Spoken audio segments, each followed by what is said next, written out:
Viewer সবাই কেমন আছেন? আশা করি সবাই ভালো আছেন। এসব পাটিগণিত শিখি। পাটিগণিতের সুদ কষা বার্ষিক 10% হারে সুদে কত টাকা বিনিয়োগ করলে 4 বছরে 200 টাকা সুদ পাওয়া যাবে? বার্ষিক 10% হার সুদে কত টাকা বিনিয়োগ করলে 4 বছরে 200 টাকা সুদ পাওয়া যাবে?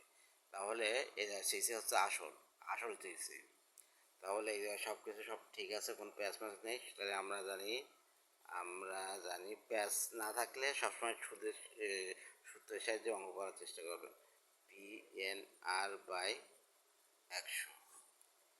এখানে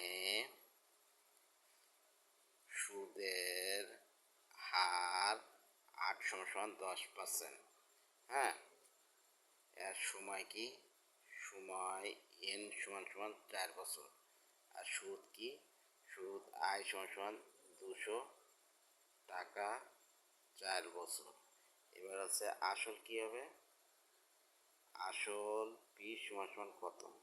তাহলে I = হচ্ছে 200 টাকা, P মান বের করতে হবে, n এর মান হচ্ছে 4, আর এর মান হচ্ছে 10। এই 10%-এর জন্য এই জায়গায় 100 গেল। তাহলে মান বসাইয়া তাহলে এইটা কেটে যায়, আর থাকে হচ্ছে P = 200 × 10/4। তাহলে 4 4 5 অতএব P = 500 টাকা।